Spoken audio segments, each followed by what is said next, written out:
بسم الله الرحمن الرحيم.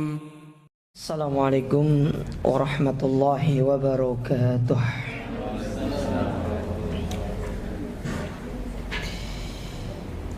إن الحمد لله نحمده ونستعينه ونستغفره ونعوذ بالله من شرور أنفسنا ومن سيئات أعمالنا.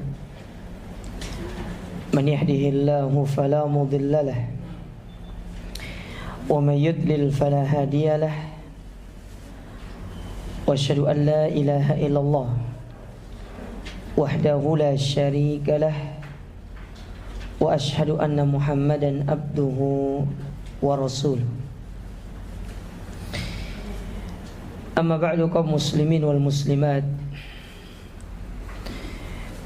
ikhwan dan akhwat, Bapak Ibu, para jamaah yang semoga senantiasa dirahmati Allah.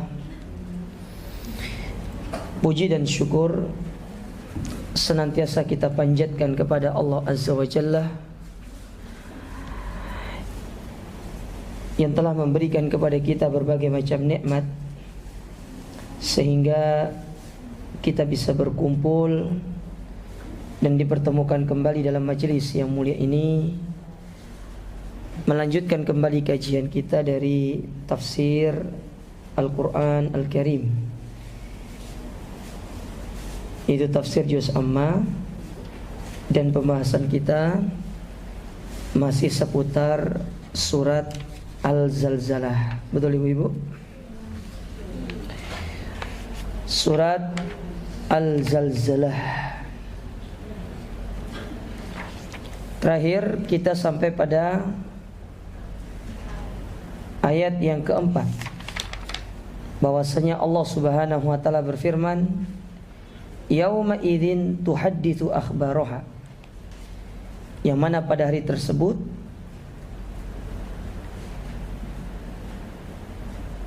Allah Subhanahu wa taala memberikan kepada hari kiamat itu kesempatan untuk mengabarkan tentang apa yang akan terjadi, yaitu apa yang dilakukan oleh manusia.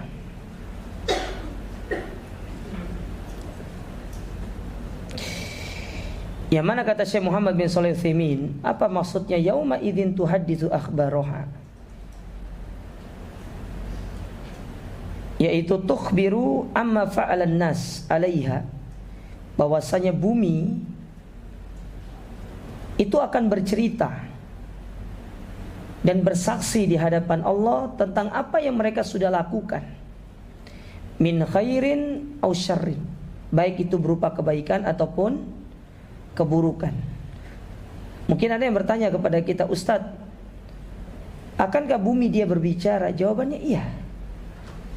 Bumi itu akan berbicara, dan Allah akan menjadikan bumi itu mampu untuk berbicara. Adapun bentuk berbicaranya bumi seperti apa, wallahu a'lam bissawab. Yang penting kita mengimani bahwasanya bumi itu akan berbicara. Jangan seperti orang-orang liberal, jangan seperti sebagian kelompok Jahmiyah dan yang lainnya, yang mana mereka itu mengingkari akan hal tersebut. Wa qad thabata 'an Nabi sallallahu alaihi wasallam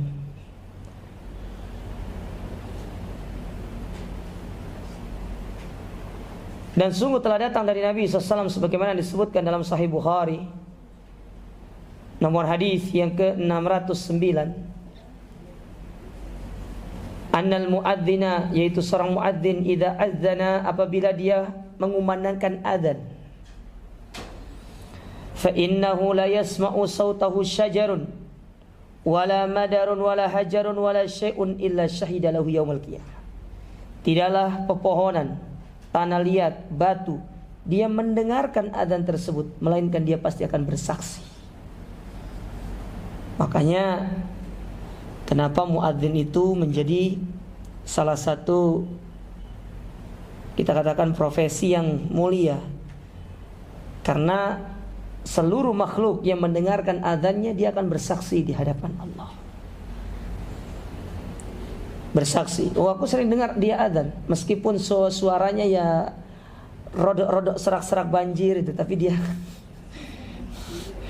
azan gitu loh.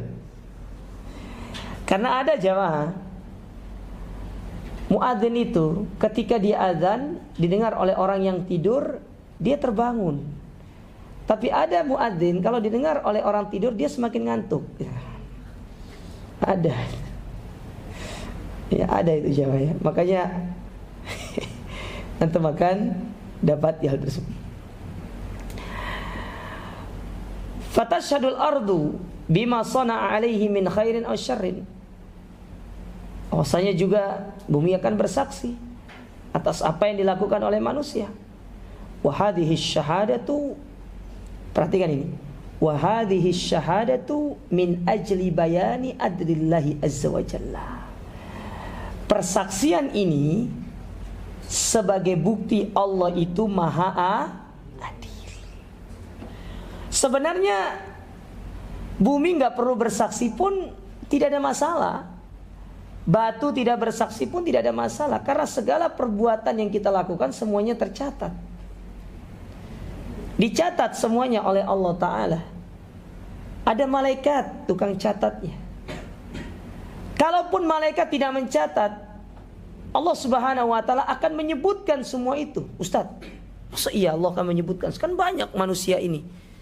Apakah Allah akan mengingat semuanya? Iya.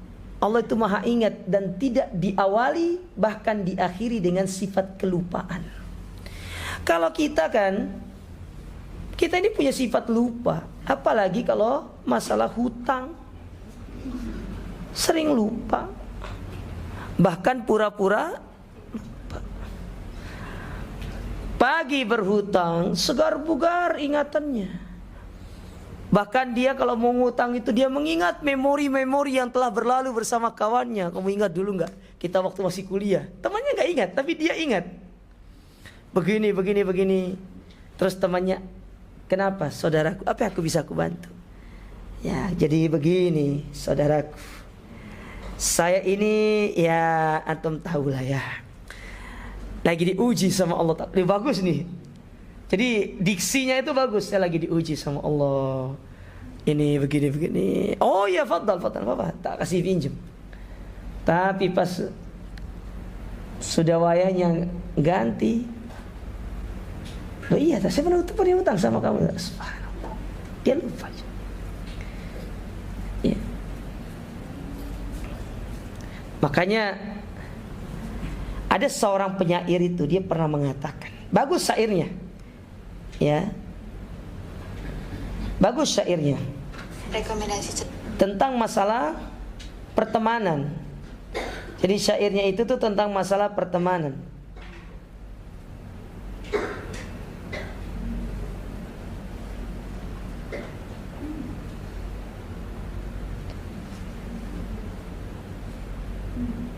Saya carikan ya. Lu ya apa sih? Kok nggak ada internetnya ya? Nggak ada sinyal sini. Lu tidak ada layanan Jawa. Si. Ah, ini dia nih. Jadi dulu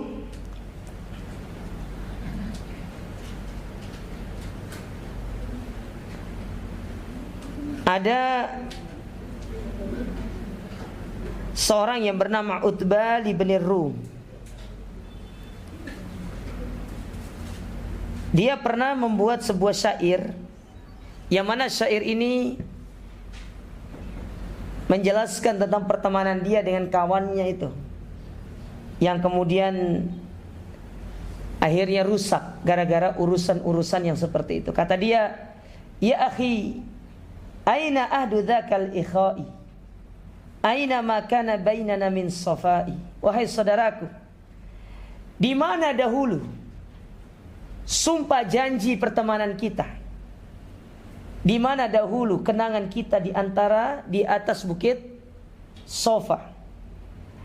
Aina misdaqu syahidin kana yahki annakal mukhlisus sahihul ikha. Mana dahulu yang katanya kamu akan jujur dalam berteman denganku, dan kamu mengatakan aku ikhlas berteman denganmu. Tahu kenapa dia bisa rusak? Kasyafat minka hajati hafawatin gutiyat burhatan bihusnil liqa'i. Ternyata pertemanan kita ini sebatas hanya di bibir. Ketika aku punya masalah, ya, kamu lupa sama aku, dan ketika kamu punya masalah, aku bantu kamu dan kamu melupakan diriku. Ini banyak yang seperti itu. Makanya ikhwan, hati-hati dalam berteman itu ya. Jangan suka mencari manfaat duniawi, karena ini tidak bagus. Kita kembali ke sini.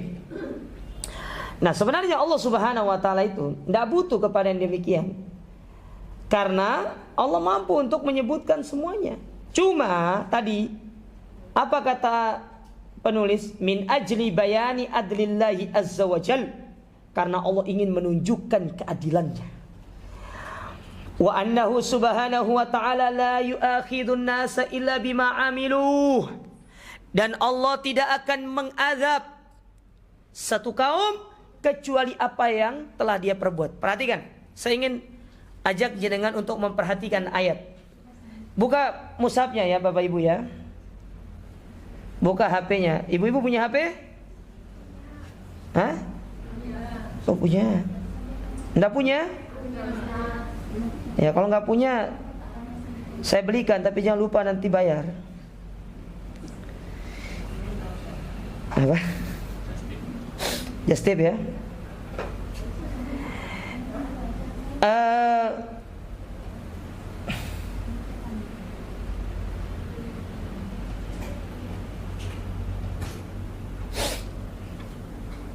Sebentar. Yang pertama, buka firman Allah Subhanahu wa taala dalam surat At-Tahrim. Surat At-Tahrim. At-Tahrim pada ayat yang ke-7. Ayat ke berapa? Ayat yang ke-7. Baik. Buka surat At-Tahrim pada ayat yang ke-7. Kemudian buka surat An-Nahl ayat 32. Sudah?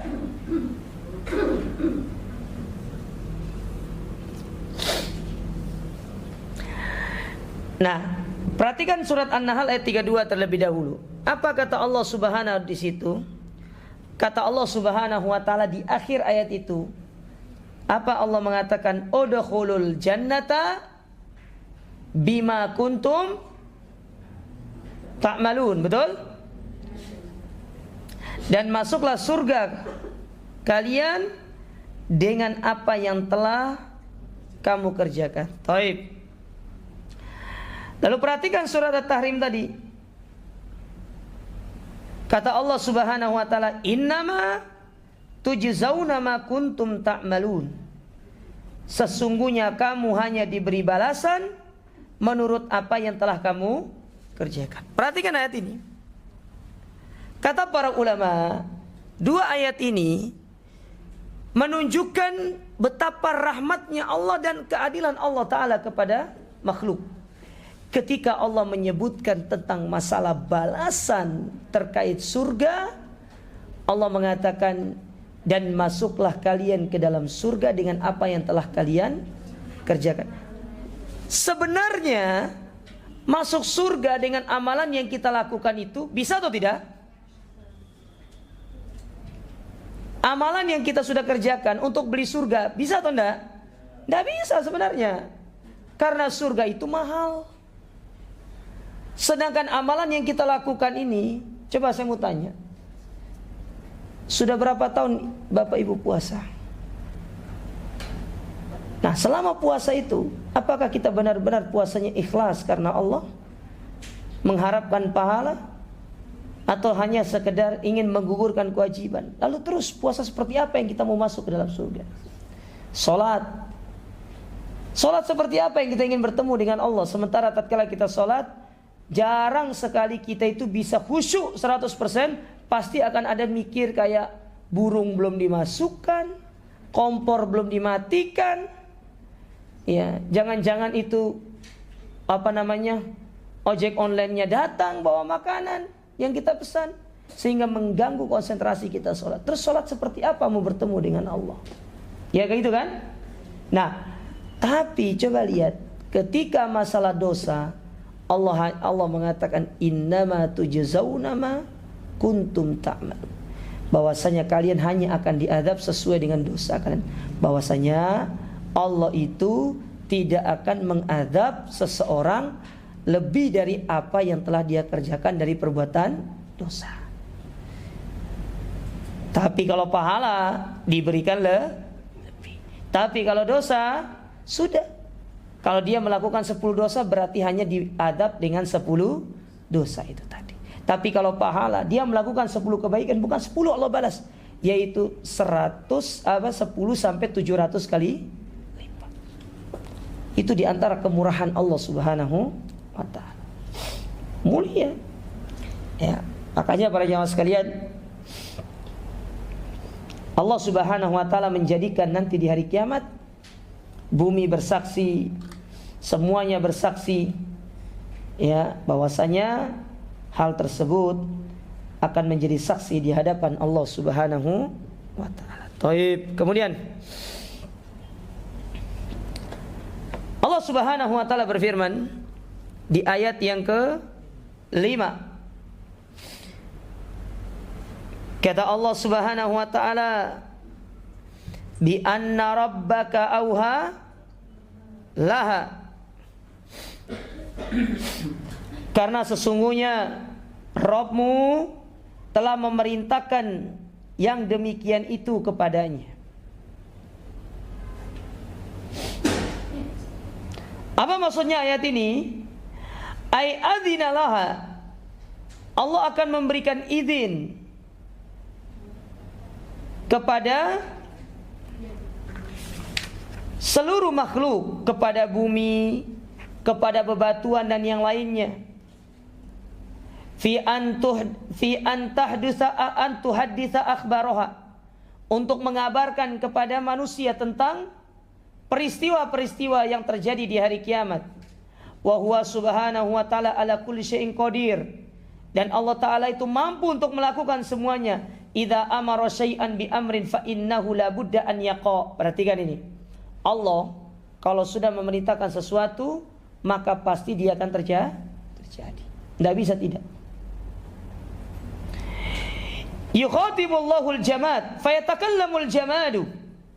Allah menjadikan lawan bicara dalam ayat ini yaitu benda-benda yang mati. Maka benda yang mati itu akan berbicara. Ustadz, benda mati gimana bisa berbicara? Itu urusan Allah. Allah mampu untuk menjadikan benda mati itu berbicara. Gampang. Mungkin kalau kita pikir secara logika kita ya, kok masa iya sih kayak misalkan batu itu bisa berbicara, kemudian apalagi kira-kira HP kok bisa berbicara. HP itu benda mati ya? Mati atau hidup? Ya benda mati lah itu hanya ya. Tapi kan dia kalau ada baterai hidup dia.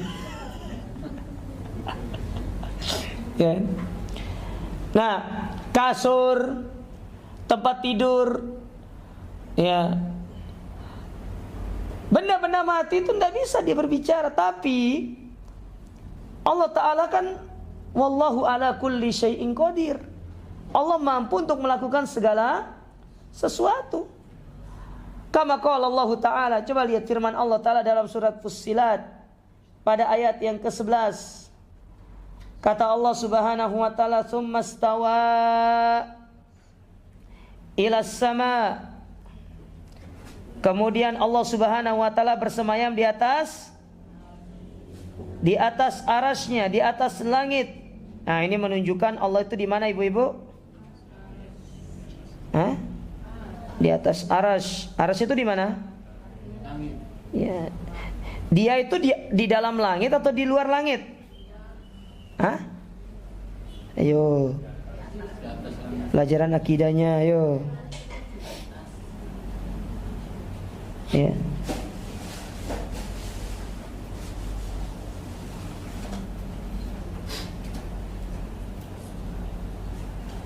Ya.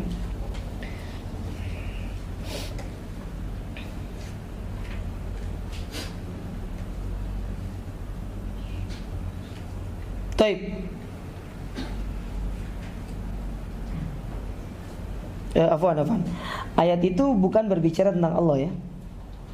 Ayat itu berbicara tentang sesuatu yang naik ke langit. Summa stawa ila sama, kemudian dia naik ke langit. Wahya dukhan, dan dia itu masih berupa asap. Faqala laha, lalu dia berkata kepadanya, walil ardi, dan kepada bumi, i'tiya tau'an au karhan, qalata ataita ta'iin. Datanglah kamu keduanya menurut perintahku, dengan suka hati dan terpaksa. Maka keduanya menjawab, kami datang dengan suka hati. Jadi Allah berkata kepada benda-benda tersebut, berbicara, dan mereka menjawab apa yang Allah katakan. Wa qala Allah Ta'ala lil qalam, demikian pula Allah berbicara kepada pena. Pena itu juga benda mati. Apa kata Allah? Uktub, tulis. Lalu dia ngomong, Rabbi wa madza aktub, ya Allah, apa aku tulis? Qal, maka Allah mengatakan, uktub ma huwa kainun ila yaumil qiyamah, tulislah apa yang akan terjadi sampai datangnya hari kiamat. Disuruh tulis apa yang terjadi sampai hari kiamat. Nah, ini menunjukkan bahwasanya benda mati itu mereka berbicara. Ya, oleh karenanya pada hari kiamat benda mati bisa berbicara, itu mudah bagi Allah, dan Allah sudah memberikan kemampuan kepada mereka untuk bisa berbicara. Ya. Jadi jangan kira ya hal tersebut mustahil. Benar terjadi. Ya, terjadi nanti pada hari kiamat. Semua itu akan terjadi. Tinggal bagaimana kita menunggu saja. Selain kita yang diajak bicara oleh Allah, maka seluruh makhluk yang telah Allah ciptakan akan diajak bicara oleh Allah Subhanahu wa ta'ala. Ya, pasti kita akan berbicara ya oleh Allah Subhanahu wa ta'ala. Bahkan Nabi pernah mengatakan apa? Kullukum sayukallimuhumullah, sesungguhnya kalian akan berbicara dengan Allah. Walaisa bainahu wa bainakum turjuman, dan tidak ada di antara kalian ketika berbicara dengan Allah ada penerjemah. Jadi Allah akan berbicara dengan bahasa yang dimengerti oleh diri kita. Ada yang mengatakan, terjadi khilaf di kalangan para ulama, apakah kita nanti di hari kiamat itu akan berbicara dengan bahasa kita atau berbahasa Indonesia? Para ulama mengatakan ada dua pendapat. Yang pertama, karena hadis itu berbicara antara diri kalian dengan Allah, berbicara tanpa adanya penerjemah, berarti kita akan berbicara dengan bahasa yang kita gunakan di dunia, dan Allah akan menggunakan bahasa kita untuk berbicara. Itu yang pertama.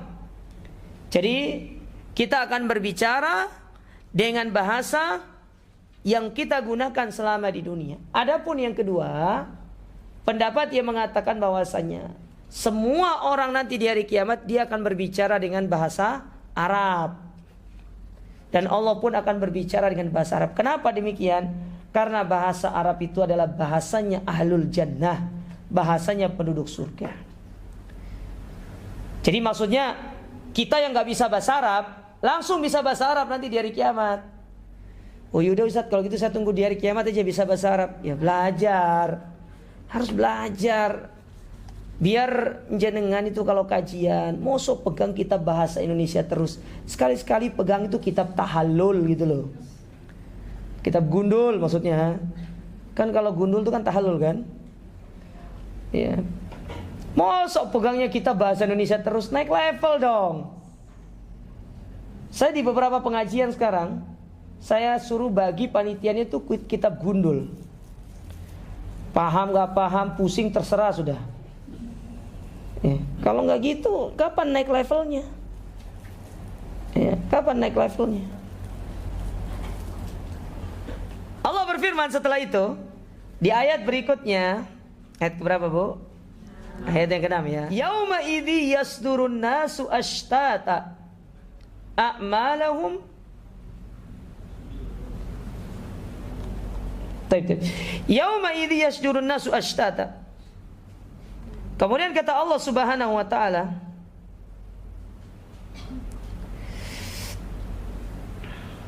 ya. Dan pada hari itu manusia itu dikeluarkan dari kuburannya dalam keadaan bermacam-macam. Liyurau a'malahum, untuk mereka melihat amal perbuatan mereka. Taib. Kita jelaskan dulu potongan yauma idzi yasdurun nasu ashtata liyurau suastata. Apa maksudnya ayat yang ini atau potongan yang ini? Bahwasanya manusia ketika keluar dari dalam kubur itu jamaat. Mereka akan keluar secara serentak, mutafarrikin, tetapi mereka itu bertebaran. Mutafarrik itu bertebaran gitu loh. Ya. Yasdurun kullu yattaji ila ma'wah. Yang mana ketika manusia itu keluar, mereka akan menuju ke tempat mereka masing-masing.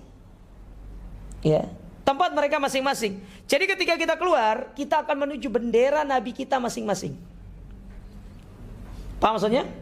Makanya Nabi dalam hadis Imran bin Husain, beliau pernah bercerita, Nabi kan diperlihatkan masa depan tentang bagaimana kondisi hari kiamat pada mahsyar. Maka Nabi SAW mengatakan, kalau antum pernah dengar hadis tentang masuk surga tanpa hisab, tanpa azab itu loh. Itu kan hadisnya panjang itu. Disebutkan sama Nabi SAW, ada aku lihat Nabi tidak punya pengikut. Ada aku lihat Nabi yang pengikutnya satu. Ada yang aku lihat dua. Ada yang aku lihat sebagian pengikutnya. Dan hanya ada dua Nabi yang punya banyak pengikut. Yang pertama, Nabi Muhammad. Sedangkan yang kedua Nabi siapa? Nabi Musa. Jadi pengikut yang paling banyak nomor dua Nabi Musa. Yang pertama Nabi Muhammad.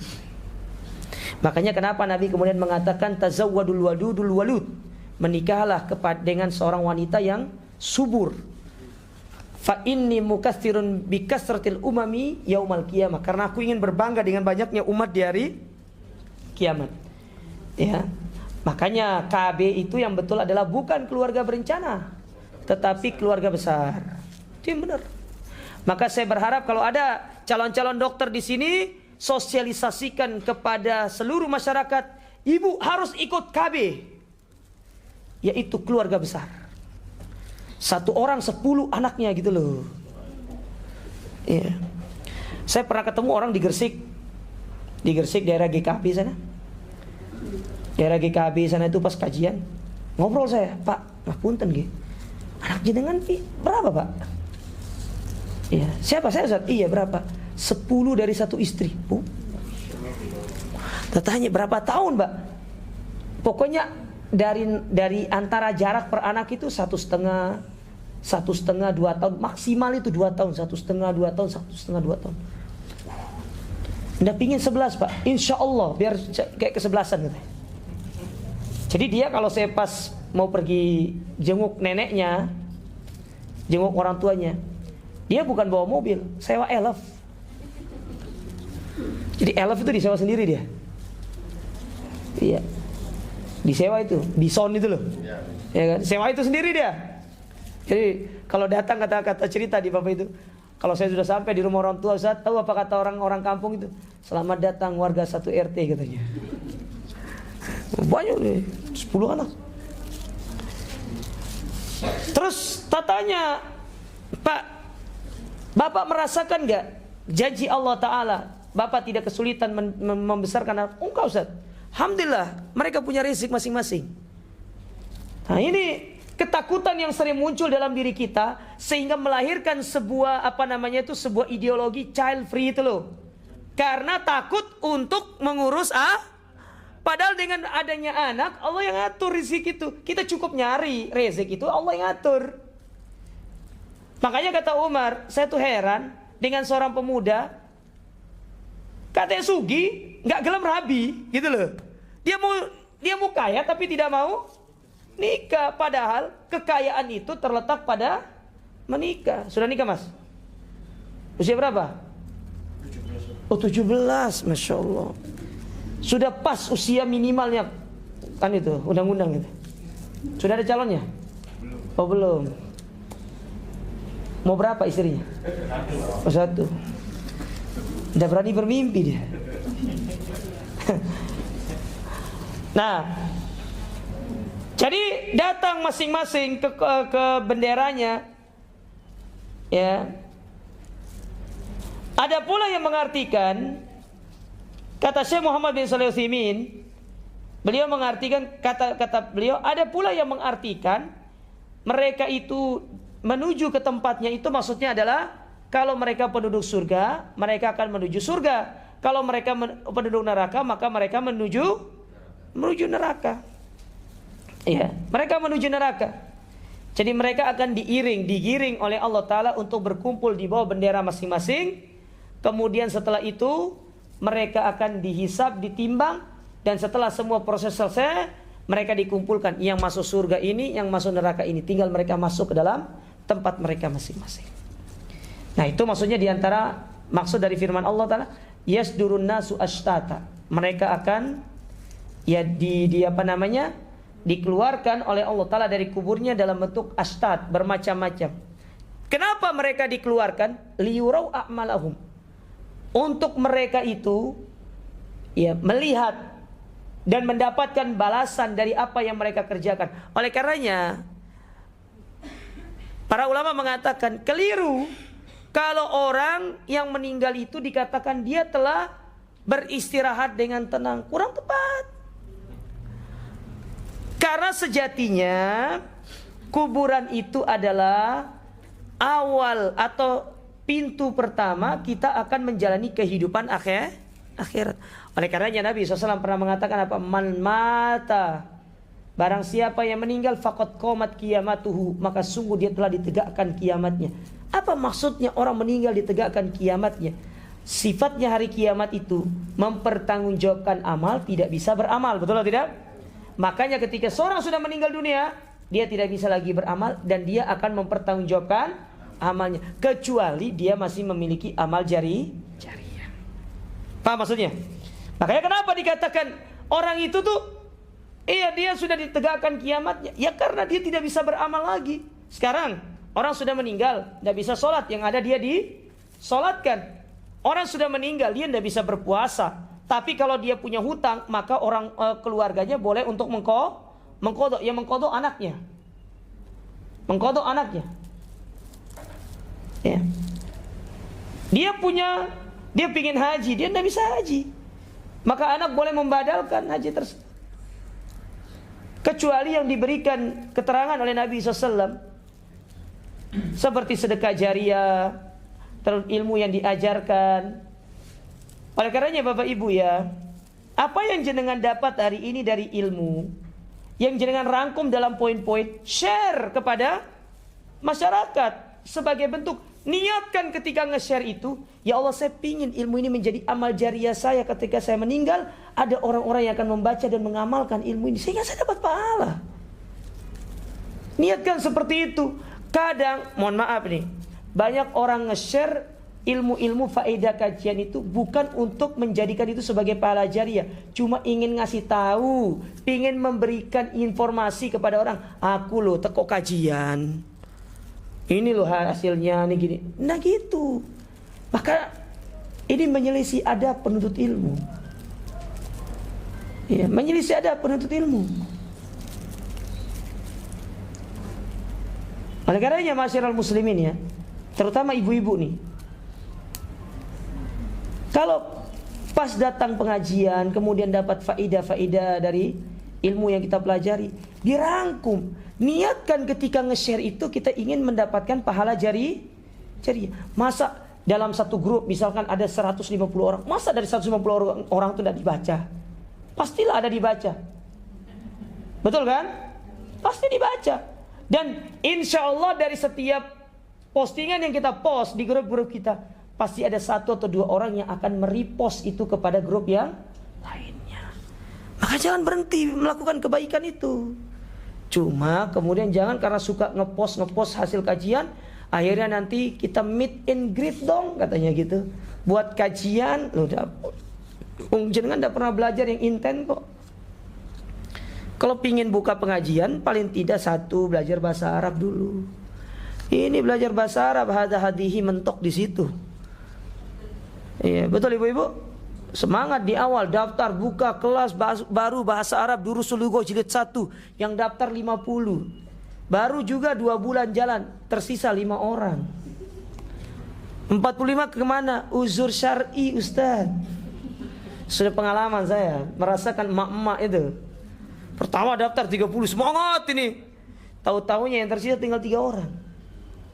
Yang semangat ustadznya. Ya. Sudah gitu, keburu libur. Pas libur, ngulang dari awal, nggak masuk-masuk. Libur lagi, ngulang lagi dari awal. Ya wes, ya berhenti wes lah. Ya. Nah, yang menjadi ustadz nggak bisa bahasa Arab. Yang jelas bahasa Arab yang benar ya, bukan bahasa Arab yang pasaran gitu loh. Karena ada sebagian bahasa Arab di pondok-pondok itu pakai bahasa Arab pasaran. Jadi susunan kalimat bahasa Indonesia tapi diarabkan. Misalkan contoh ya, lihat itu kan. Undur dalik katanya gitu. Secara bahasa fusha, undur dalik itu salah.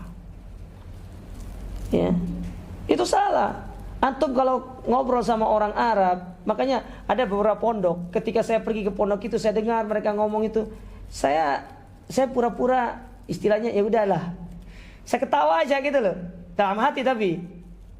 Cuma Masya Allah mereka tuh semangatnya praktekkan bahasa Arab itu. Padahal sebenarnya bahasa Arab itu harus kita dengarkan dari penutur aslinya biar kita mengerti. Ya karena dalam bahasa Arab itu dia punya seni. Ya dia punya seni. Gramatikalnya berbeda dengan bahasa Indonesia. Berbeda dengan bahasa Inggris. Ya, ada seninya. Nah ini seorang dai harus punya. Kalau dia tidak punya, karena itu akan menentukan nanti dia mendapatkan ilmu. Ketika dia baca Quran, dia bisa mengambil faedah bahasa. Ketika dia baca hadis, dia mengambil faedah bahasa. Nah, ada sebagian ustadz-ustadz kita ini, dia tidak bisa bahasa Arab, tapi dia mengaku sebagai seorang dai. Kalau boleh saya sarankan, suruh belajar saja. Ya, suruh belajar biar mereka tidak jatuh dalam kesesatan. Nah, belum lagi belajar dasar-dasar ilmu. Saya yakin di antara kita yang hadir di sini belum ada yang menamatkan kaidah-kaidah dasar dalam masalah akidah. Mana kaidah dasar? Usul salasa, kasfu syubuhat, qawaidul arba, usulus sitta, fadlul Islam. Siapa di antara jenengan yang sudah tamat itu? Nah, kalau kita ngaji kitab akidah, Ustaz, kita ngaji kitab akidah. Akidahnya apa? Akidah Imam Bukhari. Saya dulu Imam Bukhari. Ini dulu loh, usul salasa belum selesai. Sudah gitu, giliran kajian usul salasa nggak hadir. Karena Ustaz sudah belajar, bukan masalah sudah belajarnya, faham nggak apa yang sudah dipelajari, ngerti nggak? Nyatanya sudah belajar usul salasa, tapi masih mempercayai ada hari buruk, ada hari baik, ada tanggal buruk, tanggal baik. Katanya tanggal 13 itu sial Ustaz. Ya, angka 13 pokoknya semua sial kecuali 1 katanya. Ya, hanya 1 yang tidak sial dari angka 13 itu, yaitu gaji 13 nggak sial katanya. Oh, yang itu sial semua, gaji 13 nggak sial. Subhanallah. Ya. Taib. Mereka akan diperlihatkan, kita kembali sini. Mereka akan diperlihatkan amalan mereka. Maka mereka akan melihat amal mereka. Yurihumullahu ta'ala a'malahum. Allah akan memperlihatkan kepada mereka amalan mereka. In khairan fa khair. Kalau dia melakukan kebaikan, dia dapat pahala. Wa in syarran fa syarr. Kalau dia melakukan keburukan, dia dapat buruk. Summa yuhasibu ala dawi ma fi hadzal kitab. Lalu mereka akan dihisab sesuai apa yang tertulis di buku. Ingat, wa allaisa lil insani illa ma sa'a. Seseorang tidak akan memikul dosa orang lain, kecuali, kalau yang pernah ikut kajian saya di Madani pasti tahu, kecuali dosa yang kita pikul itu kalau orang lain melakukan dosa karena sebab kita. Kalau karena sebab kita, orang itu melakukan dosa, maka kita akan memikul dosa dia. Kita akan memikul dosa dia. Makanya jangan kemudian mengajak orang untuk melakukan keburukan. Kata Nabi SAW dalam sebuah hadis yang sahih, beliau mengatakan, wa inna minan nas mafatihal lil khair wa maghaliqul lisyarr. Ada di antara manusia ini menjadi pembuka pintu kebaikan dan penutup pintu Menutup pintu keburukan. Wa inna minan nas, sebaliknya, ya, mafatihal syarr wa maghaliqul khair, yaitu membuka pintu keburukan dan menutup pintu kebaikan.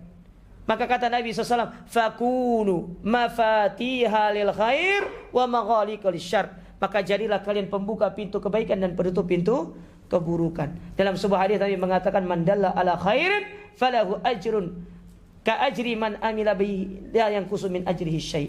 Orang yang menunjuki kepada satu kebaikan lalu orang lain mengikutinya, maka dia dapat pahala, maka pahalanya pun sama seperti yang mengamalkan amalan tersebut meskipun dia belum mengamalkan. Bayang aja. Ya, ini kebaikan yang Allah berikan kepada kita. Tapi kalau dosa tersebut bukan karena kita tidak akan memikul dosa orang lain. Kita hanya akan memikul dosa diri kita sendiri saja. Nah, dosa kita ini sudah banyak, maka jangan kemudian kita memikul dosa orang lain. Ya.